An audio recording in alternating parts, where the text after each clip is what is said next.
Bonjour à tous et bienvenue, c'est Gaël dans Simple et Gratuit. Aujourd'hui, prenez votre pied de biche, nous allons attaquer un coffre-fort numérique. Ou plus exactement, nous allons créer un coffre-fort numérique gratuitement grâce à un logiciel open source sur Mac, sur Linux et sur Windows. Ouais, gratuit, même sur Mac. C'est incroyable ça quand même. Non, ça se démocratise de plus en plus. En tout cas, vous l'avez bien compris, un coffre-fort numérique, c'est quelque chose qui va permettre de stocker et de protéger nos données. Mais c'est plus fort que ça encore, parce que vous allez pouvoir le faire certes sur vos ordinateurs, mais pourquoi pas sur un cloud. Pratique, n'est-ce pas? Bon, bref, vous restez avec moi, vous likez cette vidéo maintenant, comme ça vous ne manquerez rien, vous vous abonnez, comme ça vous pourrez chercher et farfouiller dans les autres vidéos et puis être tenu au courant des prochaines vidéos, et puis ça améliore l'algorithme de YouTube concernant cette chaîne, et je vous en remercie. Et puis vous pouvez partager cette vidéo, parce que plus on regarde, plus on est averti, et plus on est fou, et plus on rit. Enfin, moi je rigole. Ho, ho, ho.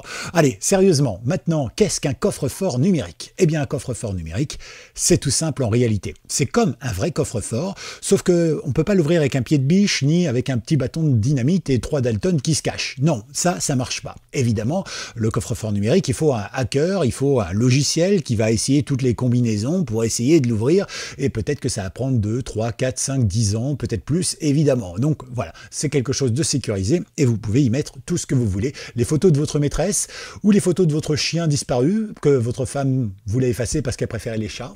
C'est comme ça. Bref, vous pouvez y mettre ce que vous voulez, des documents compromettants et pourquoi pas des choses comme un peu d'argent. Je ne sais pas si c'est possible de mettre de l'argent dans un coffre-fort numérique. Mais vous l'avez compris, c'est un espace stocké, de stockage, crypté et bien évidemment bien protégé. Alors, comment ça marche? Eh bien, c'est très simple en réalité. Ça se fait sous forme de dossier en général, ou de volume. Donc, on crée un volume ou un dossier, et après, on met ce qu'on veut dedans, ça chiffre. Voilà, c'est un petit peu ce que je vous avais montré pour ça. Par exemple, avec VeraCrypt, que je vous conseille. D'ailleurs, très bonne vidéo qui vous explique un petit peu comment ça marche. Mais là, c'est vrai que c'est peut-être plus simple aussi. C'est tout à fait open source et ça marche bien. C'est gratuit pour Linux, pour Mac et pour Windows. Par contre, c'est payant pour iPhone et Android. Et en fin de vidéo, je vous montrerai justement normalement une option que vous avez tous et qui devrait pouvoir suppléer ce petit manque. Restez avec moi.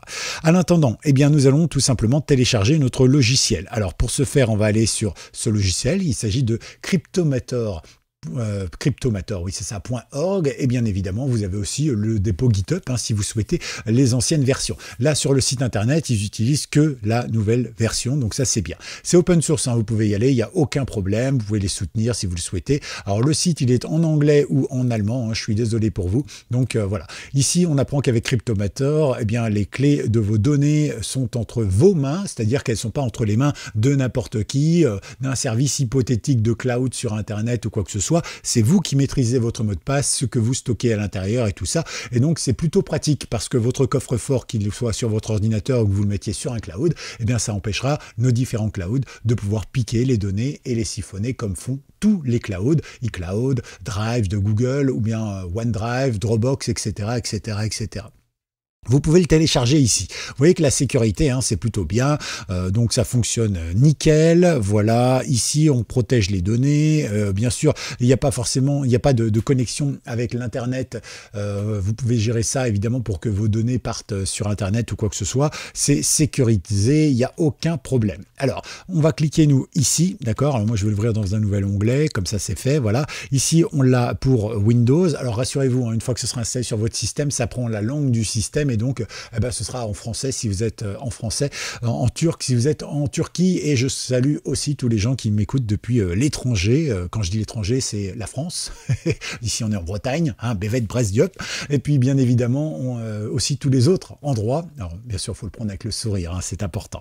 Alors ici, vous voyez, pour Windows, par contre, il y a quelques limitations. C'est Windows 10. Minimum, c'est-à-dire qu'en dessous, Windows XP, tout ça, ça marche pas, il faut les nouvelles technologies de cryptage un minimum. Voilà, macOS c'est ici, donc là c'est pareil, ça marche à partir de macOS 11, voilà, vous avez aussi le MacFuse si vous souhaitez l'installer, voilà, n'hésitez pas. Linux également, c'est gratuit, profitez-en, vous l'avez pour Debian et pour Arc, et puis vous l'avez ici pour Android et pour iOS, mais c'est payant, voilà, pour Android, c'est aux alentours de 14 € la licence, et la licence de l'un ne fonctionnera pas sur la licence de l'autre, voilà, c'est pour des raisons de sécurité, de choses comme ça. Voilà. Vous savez que quand vous développez une application pour Android, vous allez payer en tant que développeur 50 € à vie et vous aurez un compte développeur à vie. Vous pourrez mettre toutes les applications que vous voulez.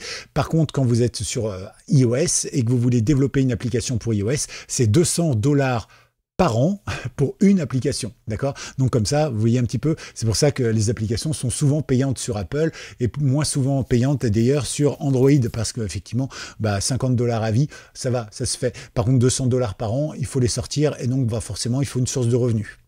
C'est souvent comme ça, c'est l'arnaque Apple de toute façon.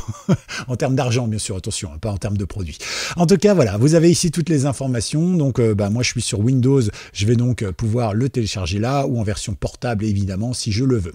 Ça y est, moi, c'est téléchargé. Je vais pouvoir me rendre ici dans ceci et on va aller dans ici. Voilà, donc là, j'ai mon logiciel qui est là. Vous faites double-clic, suivant, suivant, suivant pour l'installer et ça s'installe nickel. Parfait. À partir de là, eh bien, je vais pouvoir l'ouvrir. Moi, il est là, mais vous, il est dans votre menu démarrer ici. À partir de là, vous voyez que nous, on a une toute petite fenêtre, il est en français, hein, j'ai rien changé là-dessus, et donc voilà, on est prêt à crypter. Alors vous aurez peut-être à accepter ou à choisir si vous voulez que les mises à jour se fassent automatiquement, si on vous prévient quand il y a une mise à jour, ou si vous voyez ça plus tard. Personnellement, moi je fais toujours en sorte de chercher moi-même les mises à jour, plutôt que d'avoir un logiciel qui va scanner, voire envoyer des données sur Internet pour voir si c'est la dernière mise à jour ou pas. Mais après, ça c'est une question de sécurité, chacun voit comme il veut. Donc ici, on a un petit bouton ajouter, vous pouvez soit importer un coffre existant, soit ajouter un nouveau coffre. Moi ici j'en ai pas, parce que j'ai effacé tous mes coffres exprès, et ici on va mettre par exemple mon coffre. Voilà, mon coffre. Parfait. Alors vous voyez que vous pouvez utiliser des symboles, mais même des lettres et tout ça, des nombres, ou bien des tirets pour le nom, c'est comme vous voulez. Moi c'est vrai que j'ai pas l'habitude de laisser des espaces, c'est le fait que je développe beaucoup sur Internet, que j'utilise aussi beaucoup le terminal, donc forcément j'ai l'habitude de mettre des tirets ou des underscores, hein. Ça dépend du système d'exploitation et de ce que je fais. Mais voilà, donc après vous faites comme vous voulez. Ici c'est simple, c'est clair, hein, vous voyez, on n'a qu'à se laisser guider. Où est-ce qu'on veut stocker notre dossier? Donc par exemple, moi je pourrais le stocker ici, naturellement, hein, dans mon bureau d'accueil, voilà, donc du coup sur mon bureau ici, je vais pouvoir stocker mes informations, ou bien je pourrais aller par exemple sur mon compte Mega par exemple, ou bien mon compte Google Drive. Voilà, je pourrais le stocker dessus si je le veux, et hop, ça va stocker directement sur Google Drive ou sur Mega. Voilà, moi je vais rester sur le bureau parce que c'est plus simple peut-être pour vous montrer, donc tout va bien. Ici, je peux bien sûr, voilà, ils me disent que c'est approprié pour mon coffre, donc tout va bien, magnifique. Je peux faire suivant. Ici, donc, il me rappelle l'endroit où sera mon coffre. Vous ne le verrez pas, hein. Vous le verrez qu'au moment où vous serez connecté. Ici, bien sûr, vous pouvez activer les paramètres d'expert. Donc, c'est pareil pour le chiffrement. Voilà, vous avez une petite aide ici, hein, pour en savoir plus sur la documentation. Sinon, vous pouvez laisser ça ou mettre en 256 si vous le souhaitez. Non, c'est 220 maximum, pardon, excusez-moi. Voilà, c'est pour le nombre de noms chiffrés au maximum. Ok, vous faites suivant là, et là, vous mettez un mot de passe. Alors, je vous conseille de mettre un mot de passe long, hein. Ils disent 8 caractères, mais en général, je vous propose plutôt 20, 30, 40 caractères. N'hésitez pas. Voilà une vidéo que je vous avais faite pour vous souvenir de vos mots de passe. C'est très important. Ça vous permet de faire des mots de passe très très longs et de vous en souvenir à coup sûr. C'est quand même vachement pratique. Parce que plus le mot de passe est long, plus il est long à déchiffrer, et donc forcément, plus le hacker va se casser les dents et risque d'abandonner. Hein, forcément, s'il découvre votre mot de passe en 3 secondes parce que vous avez 8 caractères 000000 par exemple, ou s'il met 8 ans à découvrir votre mot de passe parce que vous avez écrit un truc genre « je vais sur Facebook tous les matins avec des majuscules » et puis des chiffres à la fin et puis enfin un point d'exclamation ou un point d'interrogation, là, ça va être beaucoup plus difficile. Hein, voilà, je suis né en 1948, point d'exclamation, dièse, par exemple. Là, vous êtes sûr qu'il en a pour plusieurs années à le trouver. Hein, donc, voilà, il va pas se casser la tête aussi longtemps. En général, surtout que nous, particuliers, on est hackés par des proches, des gens qui ont accès à notre machine, des amis, des voisins, ou pourquoi pas le facteur. Il vient nous vendre son calendrier, pendant ce temps-là, il essaye de pirater votre ordinateur. Je plaisante, évidemment, j'adore les facteurs. En tout cas, ici, donc, mot de passe, le tout, c'est de mettre des mots de passe assez longs. Donc, on va faire comme ça. Par exemple, voilà. J'espère que là, je ne me suis pas trompé.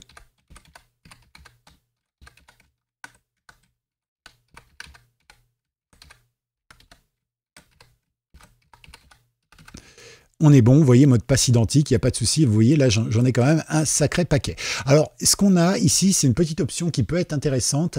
Est-ce que vous souhaitez une clé secrète pour récupérer votre mot de passe et votre coffre-fort si vous avez une tête de linotte, ou alors tout simplement, est-ce que vous voulez vous souvenir de votre mot de passe?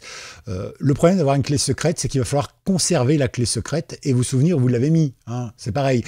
Idem, la clé secrète, il ne faudra pas mettre dessus coffre-fort, Cryptomator, PC Gaël, machin. Si vous mettez ça dans les noms et que après effectivement vous mettez votre clé secrète dedans, la personne elle saura exactement pourquoi prendre la clé secrète ou la mettre pour que ça fonctionne. Ok, donc c'est vous qui choisissez. Moi je vais mettre non merci. Je crée mon coffre et voilà, mon coffre est prêt. Alors pour voir apparaître mon coffre, en réalité, eh bien il va apparaître là. D'accord, ça va me rajouter un petit lecteur spécial et ça va me permettre d'avoir mon coffre et de pouvoir y glisser des choses dedans ou consulter les documents qui sont dedans. Pour ça, j'ai besoin de déverrouiller mon compte ou alors je peux simplement cliquer sur OK. Alors vous pouvez cliquer sur OK et le déverrouiller ici aussi, ça pose aucun problème. OK, donc là, je vais déverrouiller mon compte. Donc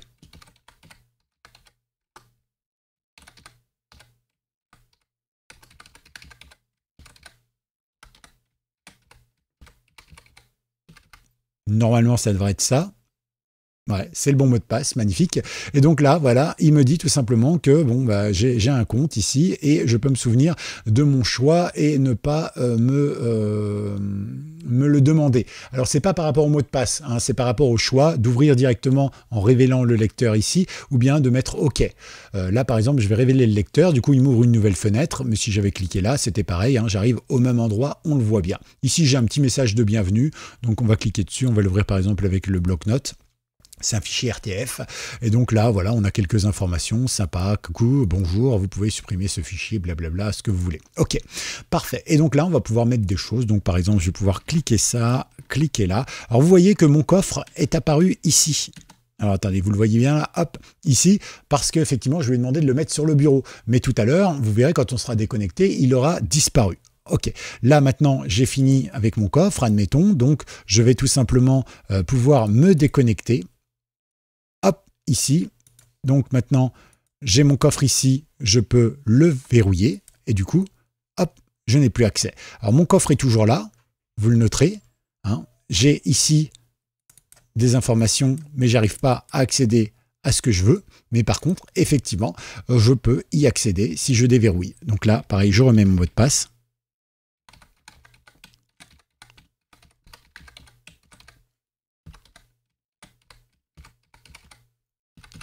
Voilà, mot de passe un peu long, je déverrouille et c'est pas le bon mot de passe.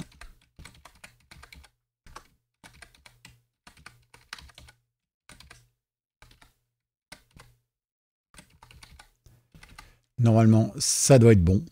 Voilà, là c'est parfait, je révèle mon lecteur et à nouveau, j'ai mes informations.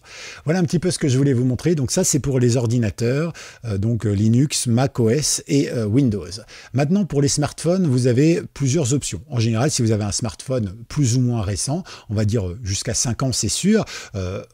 Avant 5 ans, c'est pas sûr, mais normalement, nativement, notamment sur Android, vous avez à l'intérieur de vos paramètres dans sécurité, regardez, hop, ici, un petit coffre-fort, c'est pareil, c'est virtuel, et là aussi, vous pouvez mettre des données dedans, et du coup, personne ne pourra les récupérer. Voilà, donc n'hésitez pas à chercher dans votre téléphone, dans les options, ou tout simplement sur Internet, vous tapez le numéro de votre téléphone, enfin le modèle, et puis vous allez chercher coffre-fort, normalement, vous l'avez. Moi, par exemple, j'ai un Android 10, donc c'est déjà dedans. Voilà, moi, c'est un très vieux téléphone déjà. Ok, bon, alors si vous avez aimé, vous likez, vous partagez, et bien sûr, vous vous abonnez, et surtout, vous mettez le petit mot de passe hashtag Cryptomator, comme c'est écrit ici, Cryptomator, qui me dira si oui ou non vous avez été jusqu'au bout de la vidéo. À tout bientôt et à très vite sur une nouvelle vidéo, ici même sur Simple et Gratuit, c'était Gaël. Ciao.